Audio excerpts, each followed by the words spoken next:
Welcome to Winning with Anna Lee. I'm your host, Anna Lee Leonard, president of Mainstay Financial Group, right on the corner of Cervantes and Perry. Well, here we are. I don't know how it happened, Dr. Connell, but we are at the end of the year. I know. It's December. It is December. And so very much goes on during this time of the year. You know, we're just getting past the OD of eating too much turkey for Thanksgiving, and now we're going into the major holiday, whether that be Christmas for many of us, Hanukkah for some. Everybody's got something we're celebrating during this time of the year, and it becomes a time of the year when we tend to forget about our money, forget about our budget, and we forget we're at the end of the year and there are some things we got to get done, and one of those is your required minimum distribution. If you have a traditional IRA, you must make your required minimum distribution if you've reached that magic age. For some it's 70 and a half, some it's 71. If you don't know how that works, call me, I'll explain it to you. But you've got to get that done, and please don't fall for this thing if it's your first distribution that says you can go to April the 1st of the following year, because guess what you got to do? You have to make 2 distributions that year, which kills your tax bracket, which could affect your Medicare Part B premium, which is, just be careful with that, and make sure you take that distribution and take it early this month. Don't let it go past December 15th because you could get lost in the paperwork. That's right. So it takes a while for the companies to process. Exactly. And ultimately, you got to remember you're responsible, not the custodian. So is it, the government doesn't say, oh, I'm so sorry, you missed the deadline because you didn't know? Oh, no. Or, No, every now and then they'll let you get by if you write a letter of explanation of what happened, especially sometimes if it's the first one. But technically, there is a 50% penalty. So if you had to take out $10,000, 5 of that goes to Uncle Sam. That's not a good deal. Just take the distribution, please. It's amazing when they made all those rules, they knew exactly what they were doing. Oh, they knew exactly what they were doing. Yeah. They knew exactly what they were doing. So I just wanted to get that out to you, please, because we're so close to end of year, and people, like I said, you get involved in everything that's going on, and it's hard to sometimes miss it. It's easy to miss it. Yeah, very easy to miss it. But what I want to talk to you about is, this is also the time of the year when we tend to forget about that wonderful thing I talk about all year long, the budget, because we're out and we're shopping, and you're in this frenzy because all these people are around you, or you're on the internet and you're tapping away, and all of a sudden while you're buying this, boy, this flashes up and this is the best sale of the day, and then you start thinking, oh, who can I give that to? Oh yeah, I can give that to Uncle whatever, and pop, you get it. And then what happens when you get the bill? Why in the world did I do that? What did I do to myself? Pay for it. Yeah, so you know, very often you're paying for everything you bought on sale. You put it on a credit card, you forget about the budget, and then if you can't pay it, and that year goes by with the interest that you charge, you're probably paying twice as much as you paid for the item in the beginning. That's right. So once you wonder whether Uncle, whatever his name was, he was really using it anyway. Did he even use it? So here are some suggestions for you, and things that we have seen evolve over the years. In a family situation, have the family get together, because you know sometimes you've got, I mean, like in my family, I've got my brother and his wife, and they have 3 children, and each of them have spouses. Then one niece has 5 children. Now you add all that up. That's a lot. That's like cha-ching, cha-ching, cha-ching, cha-ching, okay? So maybe it's a good thing for the family to get together and say, all right, the adults, we're going to pick a name, and you set a limit, and you're going to spend $30, $40, $50, whatever the family kind of decides, and that's the person you buy for, not everybody else in the group. Or sometimes people get together and they'll say, well, I tell you what, Joan, this year, let's not exchange presents. Let's take whatever would be spent and spend it on the kids, because who enjoys Christmas the most? They're the ones that make Christmas. Yeah, Sure. they really are. Yeah. So just a thought along those lines, and don't be afraid to go into shopping, whether it's on the computer or in the shopping center itself. Have a list and have an amount that you're willing to spend on each person. It's like you say all the time, you have to have a plan, no matter what you're talking about. So if you've got a plan in terms of your Christmas spending, yes, that's, I think, where you're going with that, and that's what's important. Yeah, that's exactly, one of the things I do with my niece, I get on the phone with her and I say, Jill, tell me what the older children really want. Because we've got one in the early 20s, the others are teenagers. They pretty well know at that age what they want. So as long as it's legal and it's nothing that's going to hurt them, I have no problem with getting them something they want, instead of saying, oh, Stephen would look so nice in this sweater. And Stephen opens up the sweater and of course he's like, oh, Aunt Italy, thank you. And he goes in his room and says, oh man, this is dorky. I'm not wearing this. And he puts it in the back of his closet and never sees it again. So think about those things as you're out. Well, being practical is very important too. Remember last year we gave each of the older kids, because they now have their own cars, that portable battery booster thing in case they get stuck someplace. Right. And, hopefully they never need to use it. Hopefully they don't. It's there. Yeah. It's there but for them. You don't want teenagers, young women in their 20s stranded on the highway somewhere.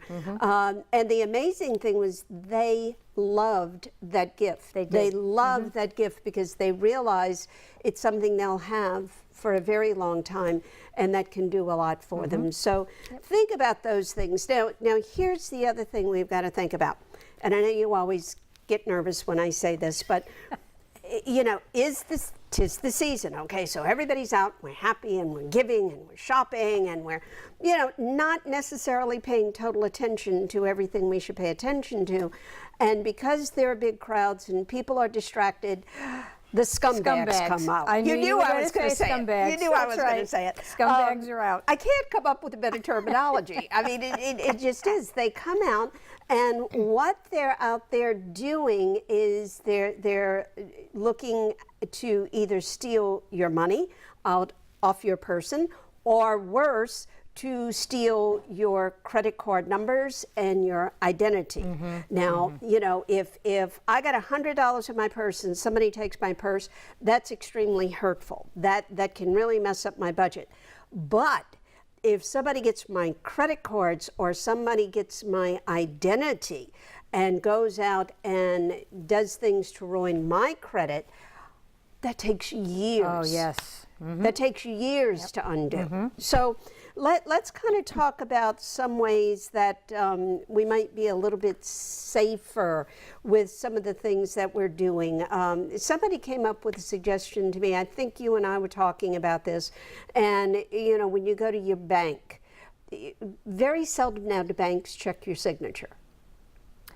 Yeah, that's true. Well, even with your credit card, in the store now, you put the chip in, they don't know if that's you or not. And they never look at it. And besides, when you sign your signature on that pad, it hardly ever looks like your real signature. So, it never looks like your signature. It makes you realize how easy it is for someone to get your credit card. I know you actually write on the back of your credit card to ask for ID. But you know what? Even with that, very seldom do they do it. Because now with the chip, they never even look at your card. You just put the chip in, and that's it.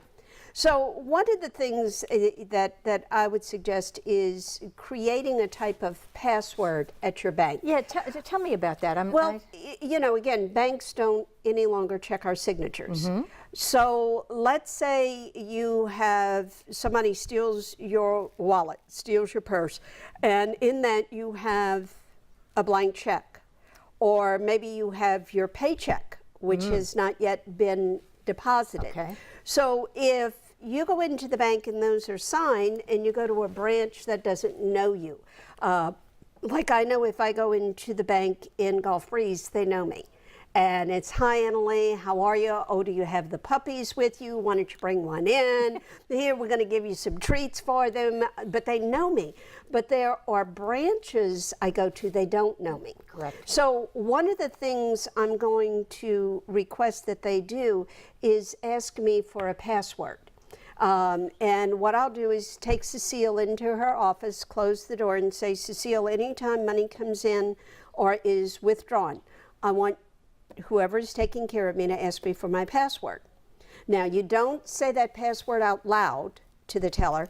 You jot it down on a piece of paper. You show it to the teller. When the teller is finished, you tear it up, shred it, put it in your pocket. When you get home, you throw it away. Okay? But that is just another safety measure, another precaution, you know, and don't use something that's common to you. Like, you know, I can't go in and use Bo, because Bo's because dog. everybody knows Bo. But do something different. You know, I don't care if it's peanut butter and jelly or turkey sandwiches or whatever your particular password might be.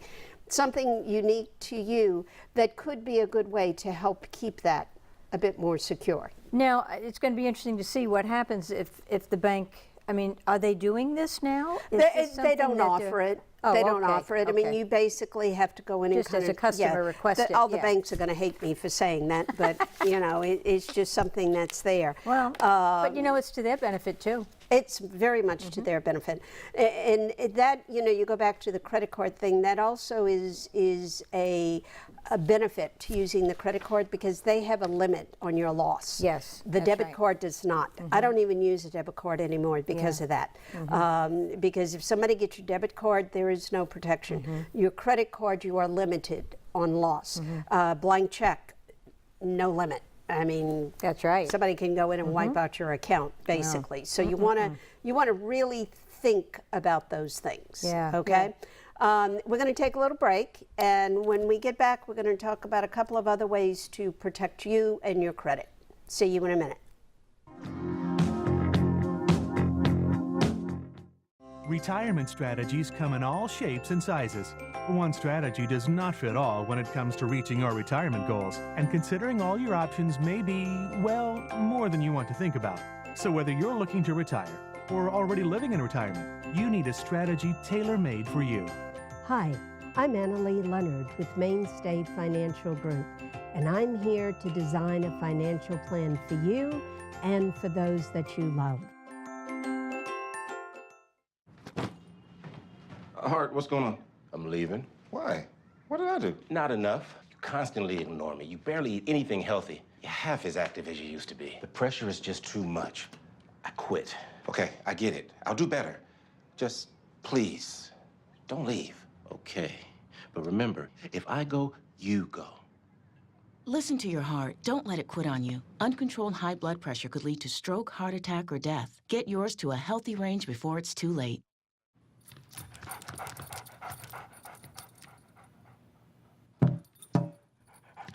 There's a shelter pet who wants to meet you. Meet one today. Visit theshelterpetproject.org. Adopt. Mainstay Financial Group offers advocacy and personal financial guidance in a caring environment. That's the heart of our practice. At Mainstay, we're dedicated to exemplary service and a caring relationship with our client, not with a number. Plan for the future now with Mainstay Financial Services. Welcome back to Winning with Annalee. I'm your host, Annalee Leonard, and I've got Dr. Joan Connell with me today, my business partner. And we're kind of talking about some of the ways to help you protect yourself during the holiday season. But before we get back to that, Joan, I want you to talk a minute about some of the research projects we have going on right now. Would you do that? Yeah, I'd really like to share with our viewers that there is a research project that's going on right now at UWF, and a couple of the people who are very interested in aging. Okay.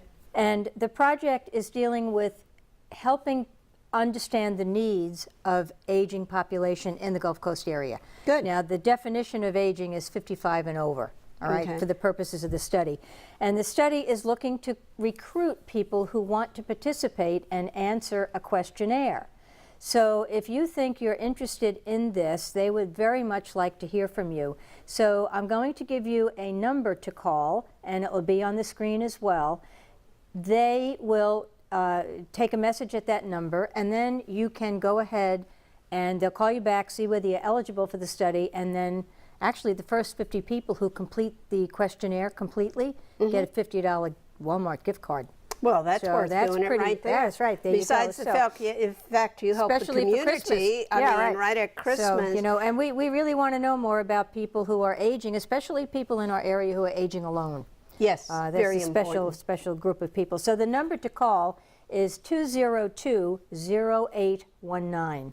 202-0819. Leave your message, and they will get back with you and see whether or not you can participate in this study. And that's being conducted by the University of West Florida. University of West Florida, and Dr. Carla Thompson, who is the primary researcher up there, along with Dr. Gutman, Roger Gutman, and June Puyo, who is the research interviewer.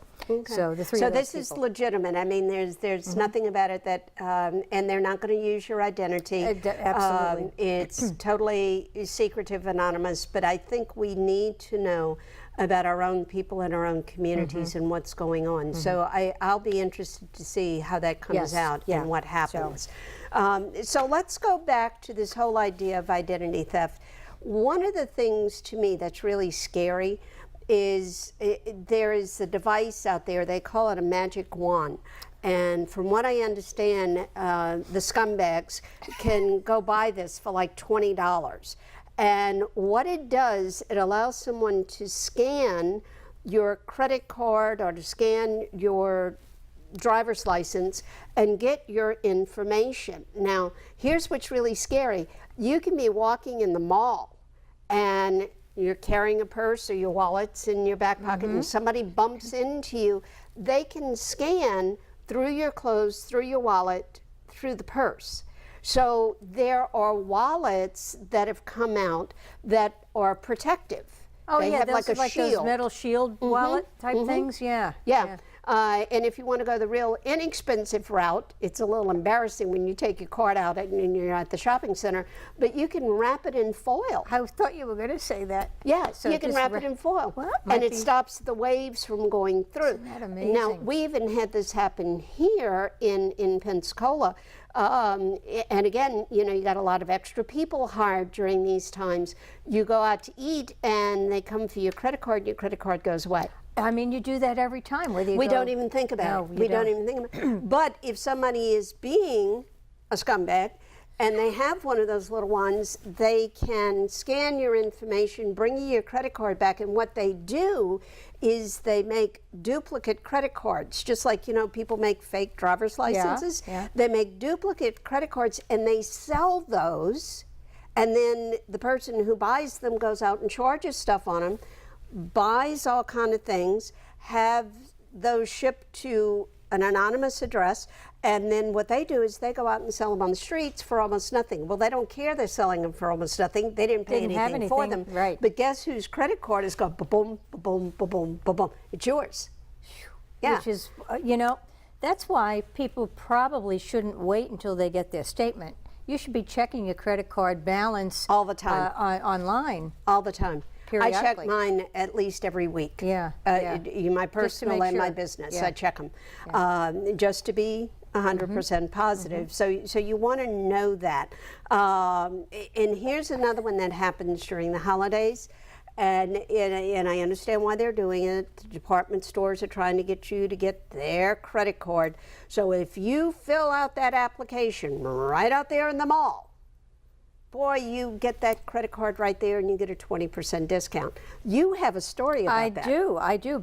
And this was in the late 70s. I was at a department store up in a mall in New York, where I used to live at the time, and I opened up a credit card account.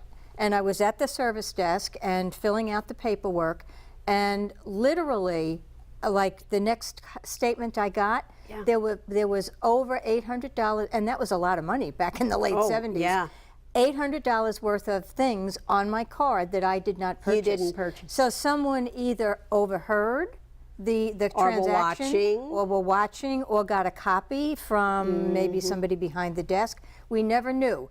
Obviously, it was taken care of right away when I called and said this is, you know, what was going on. But I did have that happen to me. I really did. Yeah. So yeah, I have never filled out anything like that in public, and that's exactly why. And again, a lot of the people that are doing that are temporary people that have been hired. They perhaps have not been properly trained on what to do, so they get your information, and then the next person comes right behind, and yours is left here while they're filling out this Who one. knows how? Not a good thing. If that's a promotion of the store, tell them you want to go directly to the credit department of the store.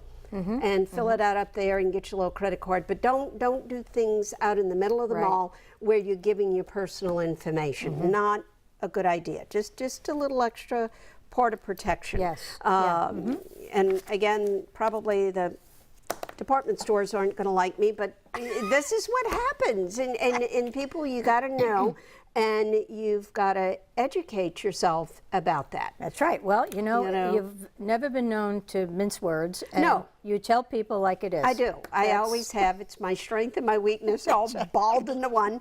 But, you know, if you educate yourself as to what's out there, you have less opportunity for things to happen. Now, let's kind of quickly talk about, too, a lot of people do shopping on the internet. Oh, yeah. Please be careful. Go to sites that are protected. Don't be in the airport where it's an unprotected Wi-Fi and say, oh, I forgot to get on your phone. You just open everything up to everybody. Right, that's right, yeah. And that's always very, very scary. Yeah. Very scary. So you need to do that on your secure network at your home. Yes. Okay, not at work. No, not at work, because your boss will fire you. Okay, I hope my staff is listening. You know, it's just not the place to do it, number one. And secondly, you're opening up the business computers to be scammed. Yeah. And, you know, we have a policy in our office, you don't even do personal emails on the business computers because you're opening up the business to everything. And we have let people go because of that. And I think if more businesses had more stringent policies on that, our protection would be stronger, because I'm not just protecting me, I'm protecting my clients. Correct. Yeah. Because I have client information, and that has got to be protected. So you want to be careful with that. If you're shopping on the internet, go for the good name brands that you know are reputable, that back up their product. Don't just go for the fake-o that's an imitation that costs 10 times less. Yeah, right, because if it's the old saying that if it looks too good to be true, it probably is. It probably is. Right. I mean, that's just the way it works. Look for the things that you want. Go for reputable types of products. Stay with the trusted brands. Again, use your credit card. Don't use your debit card, because you're protected, and make sure you're on the protected site. Right, and that's what, and I know a lot of people probably know this already, but there might be some people who don't. And you know it's protected if it says HTTP with an S at the end of the HTTP. That means it's a secure website. So you always want to make sure that that's there. That's there. And, you know, again, don't be sitting in an airport doing this in public, because you don't know who's around, who's looking over your shoulder. Even if you carry your own little hotspot, somebody could be right there looking at your stuff. So use some discretion in what you're doing. Be real careful if you're on there and you're shopping and all of a sudden something else comes up and it's just this unbelievable price. Usually if it's an unbelievable price, it's because it's an imitation, it's a knockoff, or maybe something that's been damaged, or you may be being hacked and that stunning price is being given to you by somebody who got that item illegally. That's right. That's so right. you've got to be careful with that. And you know, another good tip, I think, too, is making sure that you keep your passwords secure and change them fairly frequently. And I know none of us like to do that because it's such a pain. No. But we really have to. That's why I know a lot of our business websites say okay, it's been You like gotta change 'em. 6 weeks, it's time to change your password. Yep. So to keep it more secure, but that is something that is really important, no question. One of my clients came in the other day and I was amazed. I really had to congratulate him because we were going into his 401k site and I was helping him get in, and we were putting his password in. And now this wasn't his password, but it was like unbelievable. It was like a 1AT ampersand, 3-4 exclamation point, WXFL, and then more characters that I was like, that is amazing. I am so proud of you that you did that. Did he remember it? He remembered it. Whoa. He actually had it in his head. And I said, how often do you change this? And same thing, he said, I change it every 6 weeks. Wow. So it would be something that no one would ever have thought, oh, let me just type this in and see if this is a password. I mean, you just wouldn't have done it. And I think that's the thing most of us do. We try to make our passwords easy to remember, and therefore use stuff we're familiar with, which makes us very susceptible to being hacked or somebody stealing your identity. So what I want you to do this holiday is just enjoy your family, but keep yourself protected so that you're not, during the holidays, in the dredges of trying to get your identity back or trying to call credit card companies to get things taken off a bill. Be careful. Don't overspend. The greatest gift you can give anyone is being there, giving them your time, your love, and attention. We'll see you next month. Call us if you need, 437-3127. Bye-bye.